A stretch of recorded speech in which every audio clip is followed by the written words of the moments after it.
August মাস পড়ে যেতেই প্রত্যেকের মনের মধ্যে একটা কিন্তু বিরাট উদ্বিগ্ন তৈরি হয়েছে কি নিয়ে? অন্নপূর্ণা ভাণ্ডার নিয়ে। কারণ ১ তারিখ, ২ তারিখ, ৩ তারিখ, ৪ তারিখ হয়ে গেল, এখনো পর্যন্ত অন্নপূর্ণা ভাণ্ডারটা ঢুকলো না। পাশাপাশি অন্নপূর্ণা ভাণ্ডার না ক্লিয়ার হলে বার্ধক্য ভাতার পেমেন্ট কিন্তু শুরু হবে না, এটাও ঠিক।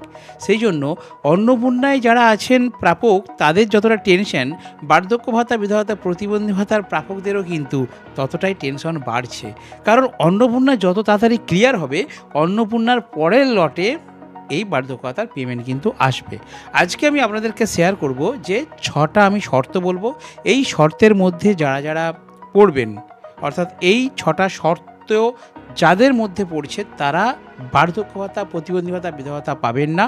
6টি শর্তের বাইরে যারা থাকছেন তারা কিন্তু প্রত্যেকেই বার্ধক্য ভাতা, বিধবা ভাতা, প্রতিবন্ধী ভাতা পাবেন এই 2026 সালে, এই আগস্ট মাসে 1500 টাকা করে। সেই শর্তগুলি কি কি তার আগে বলে নিই। অন্নপূর্ণা ভাণ্ডারের একটি আপডেট আছে, সেই আপডেটটা হলো স্থগিত রাখা হয়েছে, অন হোল্ড, অর্থাৎ অন্নপূর্ণার পেমেন্টকে কিন্তু হোল্ডে রাখা হয়েছে। অবশ্যই দেওয়া হবে, টোটাল ভেরিফিকেশন কমপ্লিট হলে কিন্তু দেওয়া হবে। আমি বলে দিই, আপনাদের বার্ধক্য ভাতা, বিধবা ভাতা, প্রতিবন্ধী ভাতার পেমেন্ট তাই কিন্তু এ মাসে অত্যন্ত লেট হবে, অত্যন্ত লেট হবে। কেন বলছি? 1 তারিখ, 2 তারিখ, 3 তারিখের মধ্যে অন্নপূর্ণা ভাণ্ডার দিয়ে দিচ্ছিল জুলাই মাসে, সেখানে কিন্তু আমরা দেখি জুলাই মাসের লাস্ট সপ্তাহে আপনাদের বার্ধক্য ভাতা দেওয়া হলো। সেই জন্যই বলছি এই আগস্টে কিন্তু আপনাদের 8-10 তারিখে যে বার্ধক্য ভাতার পেমেন্ট দেয় সেটা কিন্তু আসবে না। কারণ অন্নপূর্ণা ভাণ্ডারের পেমেন্ট আসতেই কিন্তু 10 তারিখ, মেবি 15 তারিখ পর্যন্ত হয়ে যেতে পারে। এমনকি বলা হচ্ছে অন্নপূর্ণা ভাণ্ডারে যে সারা মাস ধরে পেমেন্ট হতে পারে, টোটাল আগস্ট মাস ধরেই কিন্তু ধাপে ধাপে পেমেন্ট করা হবে, এরকম আপডেট আছে। তাই বলছি আপনাদের বার্ধক্য ভাতা কিন্তু হতে পারে এই আগস্ট মাসে আপনাদের লাস্ট সপ্তাহে কিন্তু পেতে পারেন।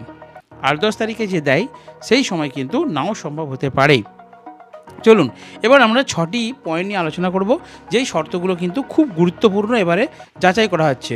তো প্রত্যেকটি তথ্য, অর্থাৎ যারা বার্ধক্য ভাতা পুরনো গ্রাহক ছিলেন, যারা পেতেন দীর্ঘদিন ধরে পাচ্ছিলেন টাকা, তাদেরও তথ্য যাচাই করা হচ্ছে, এবং যারা নতুন আবেদন করেছিলেন জনকল্যাণ শিবিরে, রিসেন্ট যে লাস্ট জনকল্যাণ শিবির হয়েছিল, তাদেরও কিন্তু তথ্য যাচাই করা হচ্ছে। 6টা শর্ত মাইনিউলি শুনে নিন বন্ধুরা।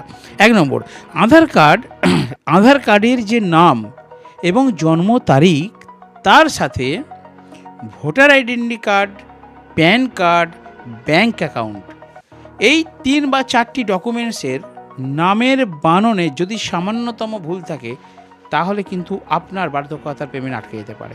যদি আপনাদের এই 3টি ডকুমেন্টসে, Aadhaar card, ration card, PAN card, 4টে, Aadhaar card, ration card, PAN card, voter card, এই 4টি ডকুমেন্টসে যদি আপনাদের কোনো জায়গায় জন্ম তারিখের গণ্ডগোল থাকে, কারণ বার্ধক্য ভাতাটা দেওয়া হয় 60 বছর প্লাস বয়স হলে, সেক্ষেত্রে সাপোজ ধরুন আপনার আধার কার্ডে যদি 1982 সালে জন্ম হয় এবং প্যান কার্ডে যদি সেটা 81 থাকে, তাহলে 1 বছর হেরফের হচ্ছে, তখন কিন্তু আপনার বার্ধক্য ভাতা আটকে যেতে পারে।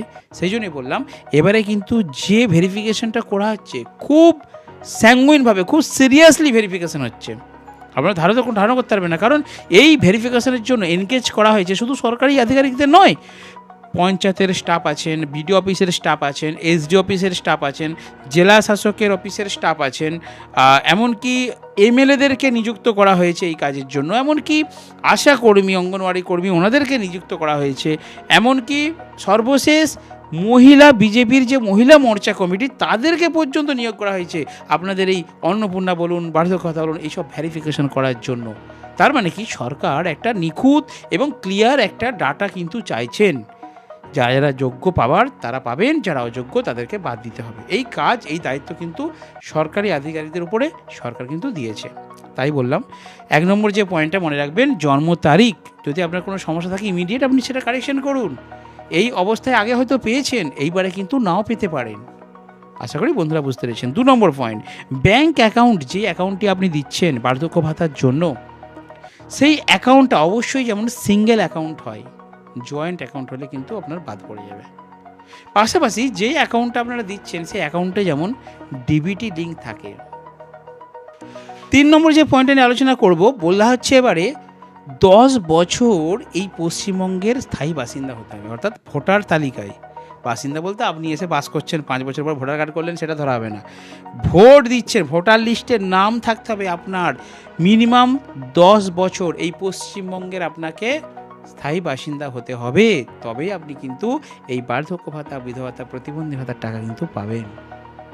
পরবর্তী পয়েন্ট 4 নম্বর, লাইফ সার্টিফিকেট জমা করেছেন আপনারা? ভাবছেন আমরা তো পেয়ে আসছি, অতএব আগস্ট মাসেও পেয়ে যাব, হবে না। 4 নম্বর যে শর্তটা রাখা হয়েছে আপনাদেরকে, যারা যারা পুরনো পাচ্ছেন এবং নতুন পাবেন, প্রত্যেককে বলা হয়েছে নিজস্ব পঞ্চায়েত অথবা বিডিও অফিসে, আপনারা জানেন কোথায় দিতে হয়, সেই দপ্তরে গিয়ে আপনারা অবশ্যই আপনাদের লাইফ সার্টিফিকেট কিন্তু জমা করতে হবে প্রত্যেককে। কারণ কে মারা গেছে, কে অন্যত্র চলে গেছে, এটা কিন্তু ওই লাইফ সার্টিফিকেট ভেরিফিকেশানে কিন্তু ধরা যায়। সেই জন্য লাইফ সার্টিফিকেট ভেরিফিকেশনটা খুবই গুরুত্ব দেওয়া হচ্ছে এই ভেরিফিকেশনে। 5 নম্বর যে পয়েন্ট আমি আপনাদের সামনে বলবো, সব শর্ত পূরণ থাকতে হবে এবং আপনি যদি আদার্স কোনো পেনশন পেয়ে থাকেন, যদি যেই অ্যাপ্লিক্যান্ট মানে যেই আবেদনকারী আবেদন করেছেন বার্ধক্য ভাতার জন্য, তিনি যদি অন্য কোনো সরকারি আবেদন, অন্য কোনো সরকারি প্রকল্পের টাকা পেয়ে থাকেন, তিনি কিন্তু এই বার্ধক্য ভাতা পাবেন না, বিধবা ভাতা পাবেন না, প্রতিবন্ধী ভাতা পাবেন না। স্বাভাবিক মনে করুন কোনো মহিলা, তার হয়তো 62 বা 63 বছর বয়স, তিনি বিধবা ভাতা পাচ্ছেন, তাহলে তিনি কি এই বার্ধক্য ভাতার জন্য আবেদন করতে পারবেন? তিনি কিন্তু পাবেন না। যে কোনো একটা সরকারি ভাতা কিন্তু তিনি পাবেন। যদি তিনি অন্নপূর্ণা ভাণ্ডার পেয়ে থাকেন, অন্নপূর্ণা ভাণ্ডার তো এমনি বন্ধ হয়ে যাবে 60 বছর পরে, তো তাহলে কিন্তু পাবেন না। বা যে কোনো সরকারি, তিনি হয়তো আগে কোনো সরকারি জব করতেন, এখন গভর্নমেন্টের সরকারি কোনো পেনশন পান, তিনিও কিন্তু এই বার্ধক্য ভাতা থেকে বাদ পড়ে যাবেন। আশা করি বুঝতে পেরেছেন। 6 নম্বর যে পয়েন্টটা বলা হচ্ছে, এটা অনেকেই জানেন, কারণ এটা আশা করি এরকম পয়েন্টে শর্তে আছেন তারা কেউ আবেদন করবেন না। 6 নম্বর পয়েন্টটা বলা হচ্ছে, যদি কেউ ইনকাম ট্যাক্স দেন এবং আইটি রিটার্ন বা জিএসটি দিয়ে থাকেন, কোনো দাদু, কারণ অনেক বয়স্ক মানুষ আছেন যাদের নামে কিন্তু বড় ব্যবসা আছে, কারো হয়তো বাবার ব্যবসা, তিনি হয়তো বার্ধক্য ভাতা পেতেন, আমি সেরকম বলছি। তো সেই ব্যবসা যদি থাকে, তিনি যদি কারো নামে যদি আইটি ফাইল থাকে, ইনকাম ট্যাক্সের ফাইল থাকে বা জিএসটি ফাইল করা থাকে, তিনি যদি সরকারকে ট্যাক্স দেন, তাহলে কিন্তু তার বার্ধক্য ভাতা মঞ্জুর হবে না। তো টোটাল এই সব কিছু কিন্তু সুন্দরভাবে ভেরিফিকেশন করা হচ্ছে, যার নাম দেওয়া হয়েছে মেগা ভেরিফিকেশন। আগস্ট মাসে কিন্তু অন্নপূর্ণা ভাণ্ডার পাশাপাশি বার্ধক্য ভাতা, বিধবা ভাতা, প্রতিবন্ধী ভাতার মেগা ভেরিফিকেশন চলছে এবং এইখানে কিন্তু ফাইনাল লিস্ট প্রকাশ পাবে, যেখানে যারা পাওয়ার যোগ্য তারা পাবেন, যারা অযোগ্য তাদেরকে বাদ দেওয়া হবে।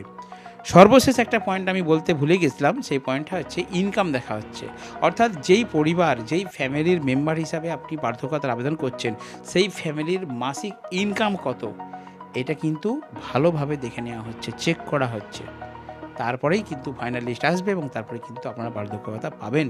তবে যাই হোক, আগস্টে কিন্তু যেটা প্রথমে বলছিলাম, আপনারা শেষের দিকে বার্ধক্য ভাতা পাবেন এবং সরকারের প্রতিশ্রুতি মতো, প্রতিশ্রুতি দিয়েছিল বেশি বাড়াবে, প্রতিশ্রুতি বলাটা ভুল, সরকারের ঘোষণা মতো 1,500 টাকা করে আপনারা কিন্তু বার্ধক্য, বিধবা, প্রতিবন্ধী ভাতার টাকা পাবেন। তো চলুন আজকের ছোট্ট আপডেট, আপনারা এই বিশেষ শর্তগুলি কিন্তু একটু ভালোভাবে মান্যতা দেবেন। আজকের ভিডিও এখানে সংক্ষিপ্তভাবে শেষ করলাম। যদি আমার চ্যানেলে নতুন হয়ে থাকেন, রাজ্য সরকার, কেন্দ্র সরকার বিভিন্ন আপডেট, নিউজ, খবর আমি শেয়ার করে থাকি, অবশ্যই আমার চ্যানেল এবং পেজটিকে ফলো এবং সাবস্ক্রাইব করে রাখুন।